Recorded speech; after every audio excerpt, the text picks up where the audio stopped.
hamak mo ghost project pero ang documentation completed. So kung magpangayo ka report, Wars na bayran. tas nabay, completed eh. So kung may report nga completed, laban-laban, nabayran. Tapos mamangkot ang president or ang Congress o DPWH. Do you have any ghost project? Of course, we say, wala. Documents. O give me all the documents. Tanan nga documents makadto sa aton investigation. We'll say nga, well, command, completed. But how do you know?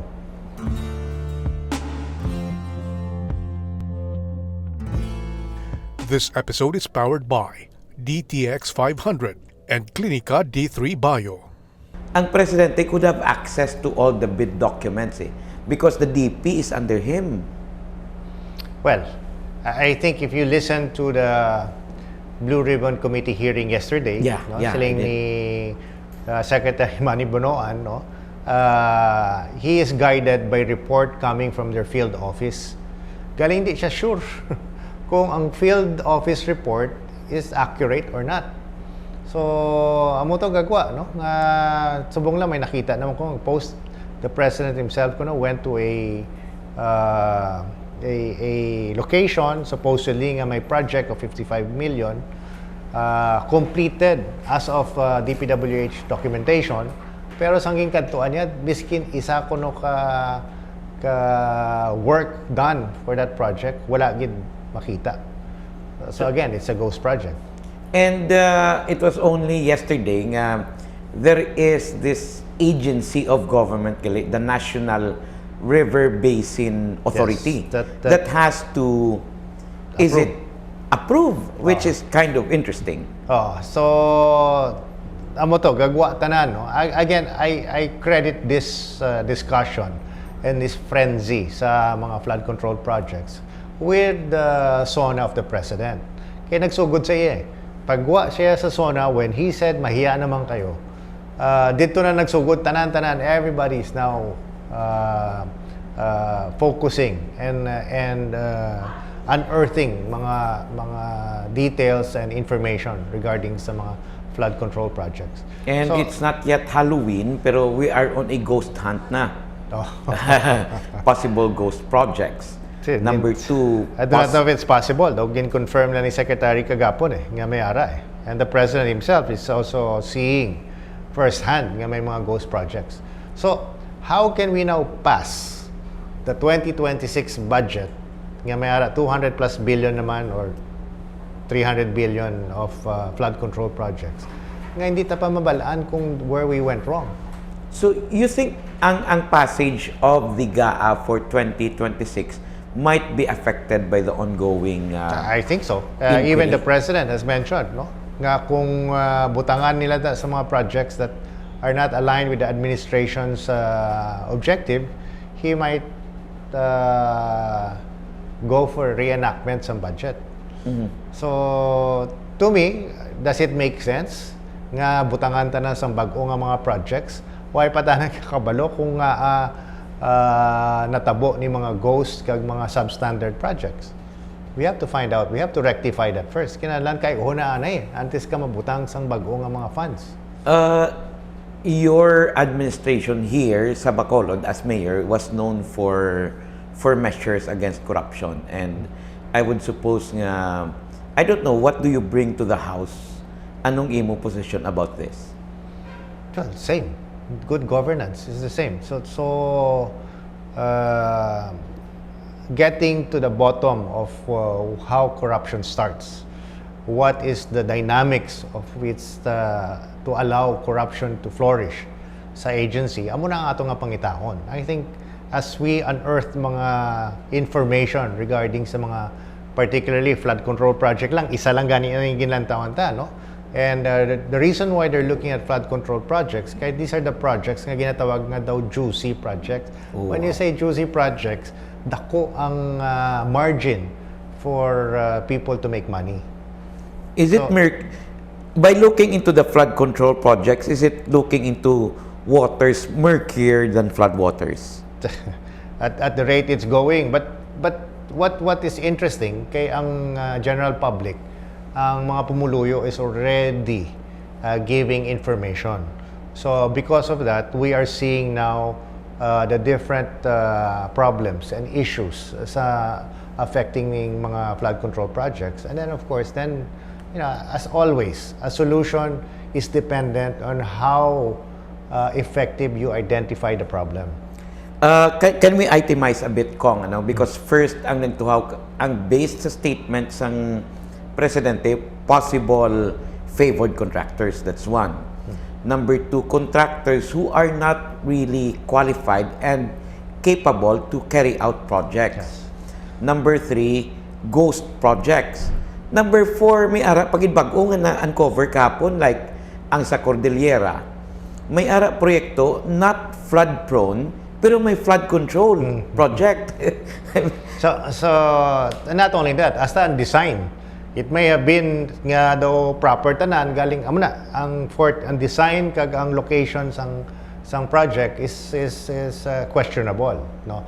Pero right now, no, we are still focusing on what happens at 2025. Balikan ta na yan 2025. Kay dira ta makita kung ano ang mga problema that we are facing today, right? So first, allocation. Why is it nga ang allocation sang budget for flood controls, one, kakadto sa mga lugar nga hindi naman flood prone. Two, nga atamaan kadako in a particular area. Why is it not put into other priority programs? When you have that much 20 plus billion in one district, grabe na. That's even more than any district's 3-year budget. So as they say at the kanto, suno pa sa mga tambay, it's like balik sa kanding gining istorya. Back to go. So suguran tada, what is the process of appropriating funds in a particular area nga ara na datanan? So kung makita ta na, and that's exactly what we're trying to unearth, nga base pilalanda ang maniubra sang allocation sang budget, and for what reason. So dira ta na makita, then we will see, sila gali niyang naghimo sini tungod kay amo ni ang ilang benefit. But hold on to that, Congressman. Very, very interesting na ang imo point. No? But let's go through the entire process. Walk me through, please. Is it a recommendation dapat sining National River Basin Authority nga amo ang ma-recommend ay dapat dirita mabutang? Or can anybody sa Congress can say ay kinanglan namon gali proyekto for this? Because the GAA is a law, right? It can supersede others' law, right? So any congressional action that appropriates fund for a particular project is already deemed as a perfectly enacted law.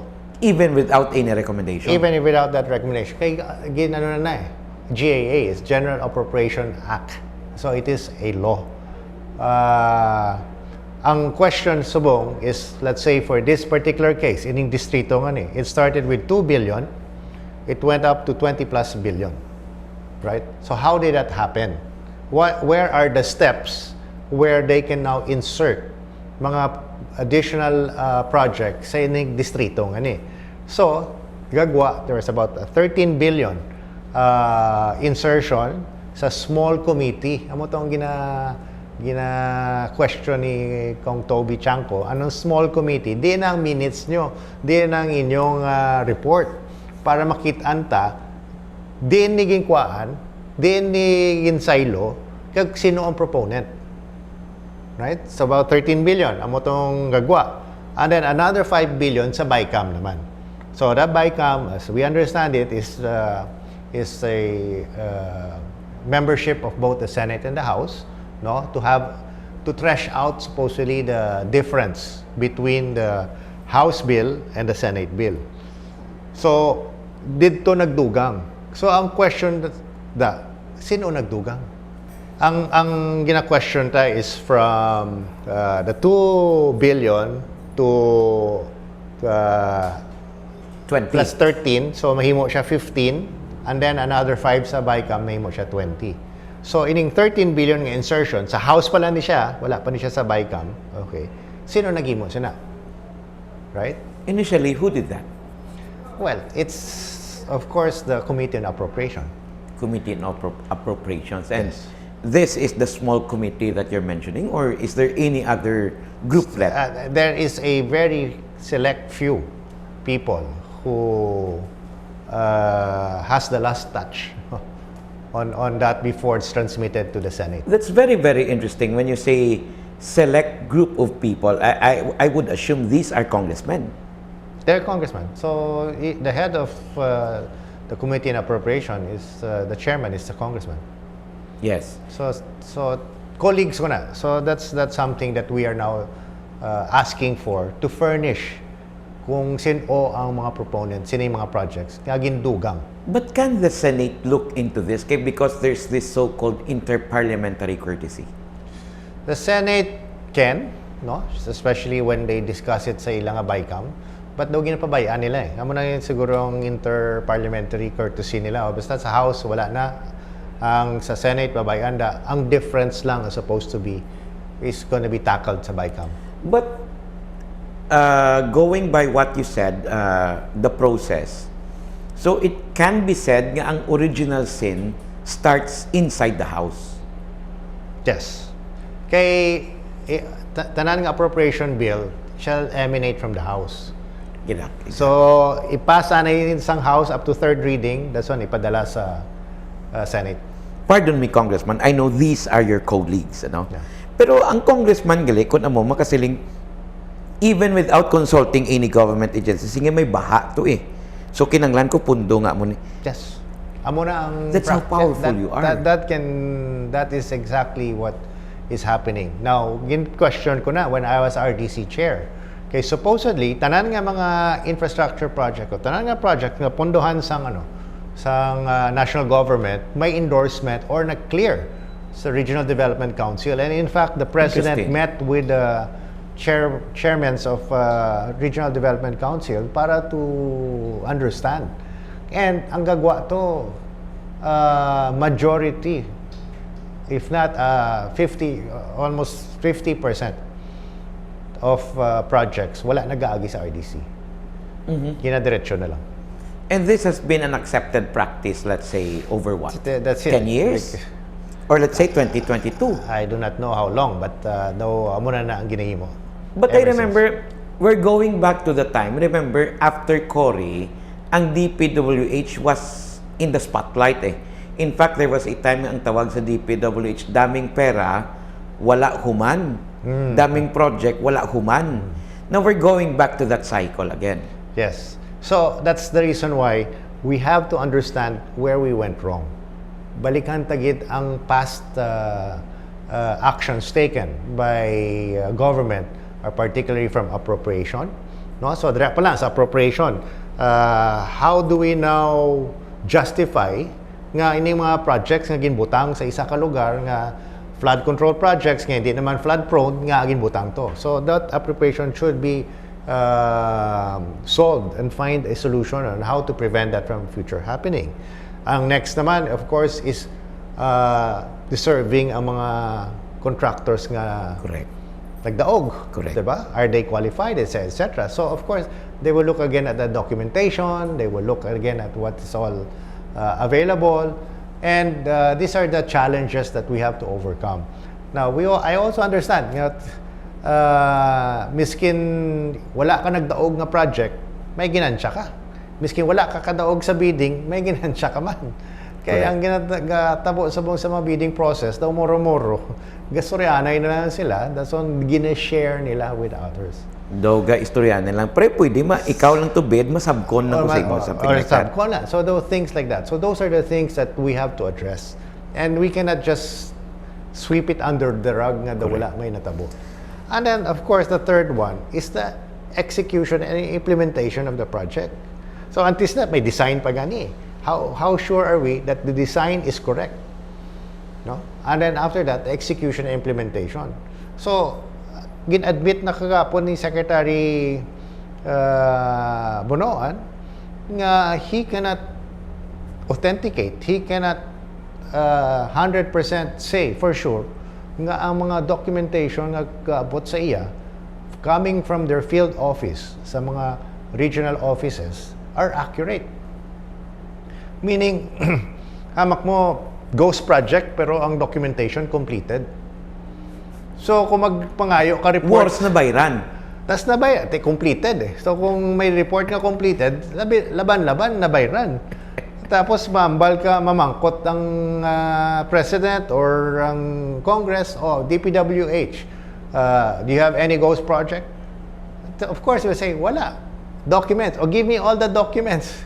Tanan nga documents makadto sa aton nga investigation will say nga, command completed. But how do you know?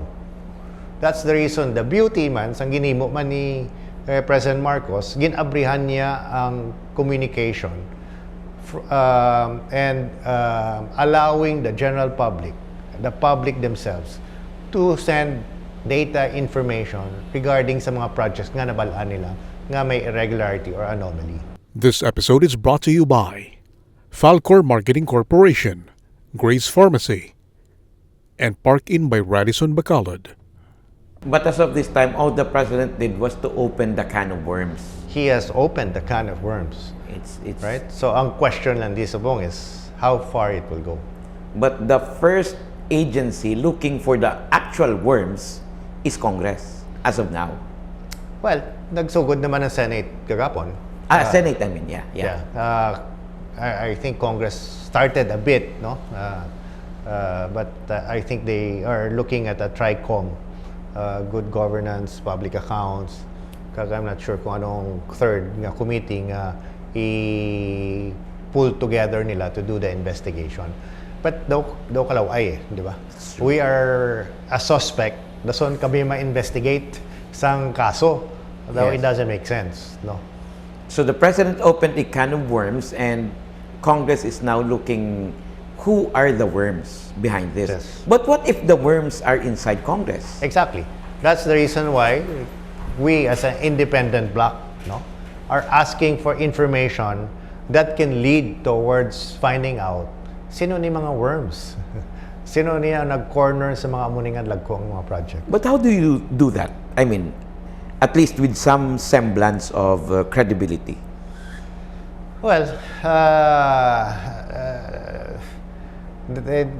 if we cannot find it sa documentation, I think there will be, as long as you put the pressure, kag make sure that we dig deeper and make sure no stone will be unturned in this investigation. I think the truth will come out. Two things ang nanotaran ko. Number one, ang presidente nag-mention there are possible red flags. And when you say red flags, actually the agency doing it, raising the red flags, is actually COA. I don't know, would you be interested in looking at the COA reports? Well, as I've said, no, kung lang taon lang ang documentation nga galabot sa central office for DPWH, sa COA, and all those things, limpyo ang documentation eh. Oh, very Right? interesting. So Very we interesting. need to dig deeper than that, right? So we may be able to find, for example, ang connection sa mga congressman with the contractors. Sometimes you can trace it, no? Kay there seems to be some people that are related with incumbent legislators. So maybe you can find that out. But to actually validate a project, whether it is ghost or substandard, you have to go on the ground. Is it that kind of frightening, Congressman? Because it seems it has become a perfect crime eh. If you look at the documents, ang una, if you look at the documents, may madakpan ka pa. Subong niya, it's very, very, sophisticated. Well, because it's endemic, the whole system is corrupted. Just like some customs before, as the security guard, in cahoots with everybody. So subong ang gagawa subong, it's a collusion with everybody from top to bottom. So that is the challenge now facing the president on how he will clean house.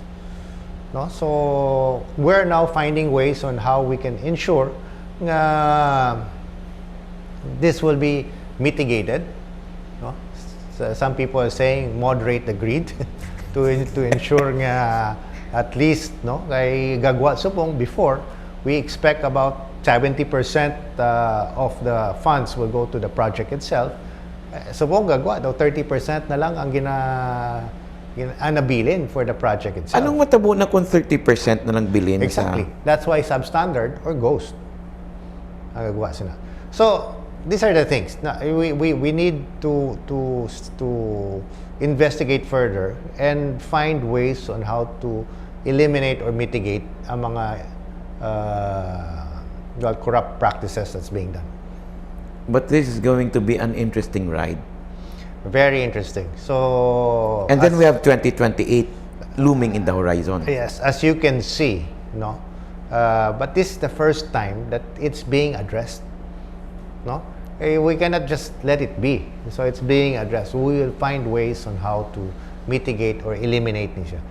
For example, no, siling nila kuno the best system that was able to reduce or eliminate ang mga corruption sa DPWH was during the time of Secretary Singson, no, nung time ni Pinoy, right? Because he made sure, right, using his political will, nga ang agency estimate, let's say for a particular 1 kilometer of flood control, okay, the estimate kinanlan is just about this much. Butanta na, let's say 1 million. 1 million, dra ka lang. You play around that 1 million. Okay. Kung ang agency estimate, himuon mo 2 million, you already have a 50% margin Yes. to play around with. No? So, dira kita masugod sa agency estimate. We have to make sure that it is correct and exact. But how come this benchmark established during the time of Singson is no longer being followed now? And then you have the congressional overriding. Okay, siling naman nila during that time, after a couple of years, gasaka ang presyo sa mga materials, so we have to change it, we have to amend it, and of course, they start looking for different juicy projects. No? During the time, the previous administration, it was rock netting. Rock netting was the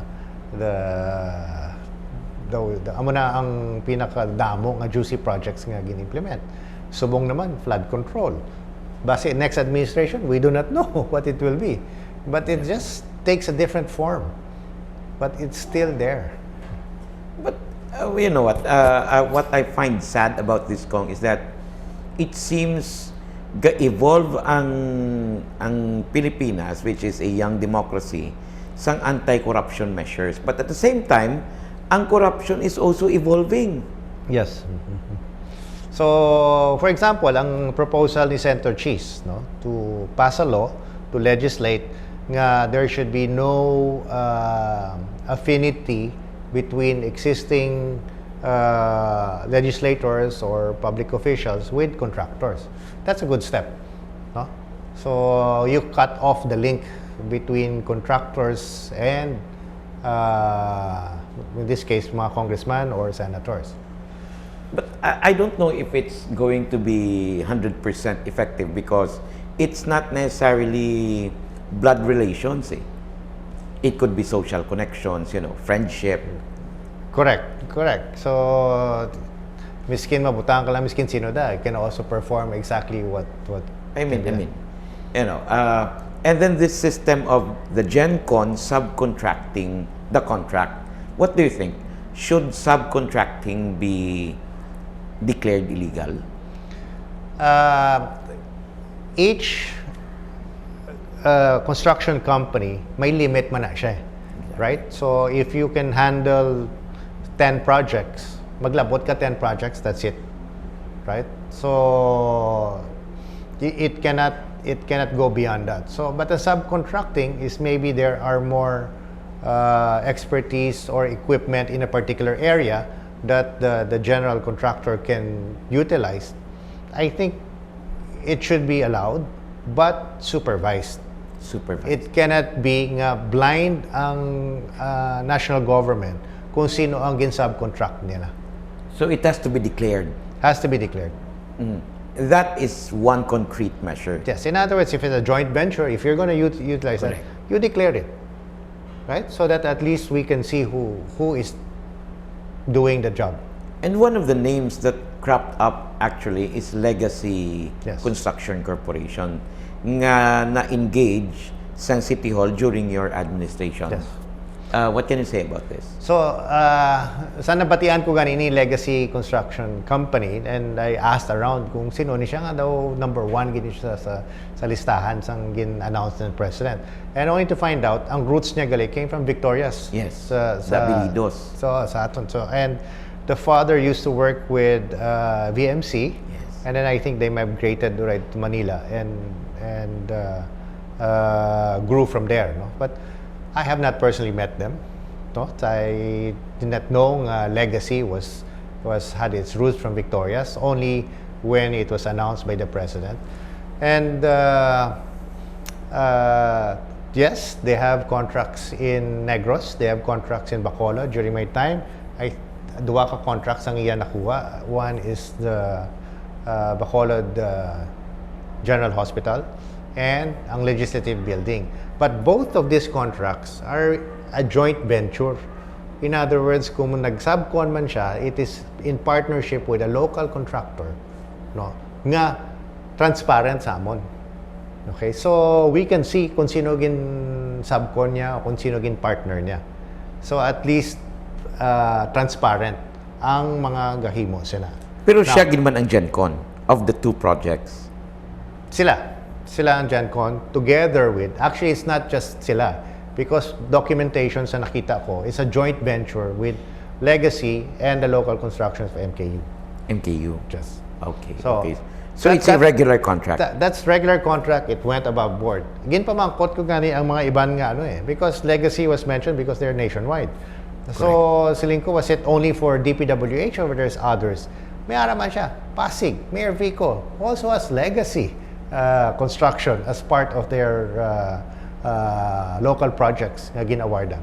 We cannot do anything if they pass through the proper process. But my problem with this issue, Kong, is this. It seems there are those who want to say, ay, limpyo kami ya, kamuya ang may problema. I mean, this is my opinion. No? There are mayors nga nagsiling, we want transparency. As if nga ang balasunod lang congressman. For national projects, no, it is technically implemented by the national government and of course funded by Congress. So that's where the link is. Now, where does the mayor come in? Right? The mayor comes in lang is if it does project and it requires a acceptance from the local government to say, oh, completed na ni siya. Accepted na, tapos na siya. We accept it. And that's only done for those projects that have maintenance issue that they want to transfer to the local government. Pero kung national ang project, along national roads, along national rivers, it will be up to the national government to even maintain it. So, Yes. we are meeting sa Monday together with Monday or Wednesday, no? Together with Mayor Joy, Mayor Vico, and Mayor Benji Magalong to come up with a arrangement on how we can do some check and balance. Because the national agencies doesn't have eyes. More eyes sa mga projects, the better it is. So, isa sa mga proposal is for the local government on the different areas in the whole country to also inspect ang mga projects na ginahimo sa national government. The World Bank has even gone into that, like using geolocation, using what have you, technology.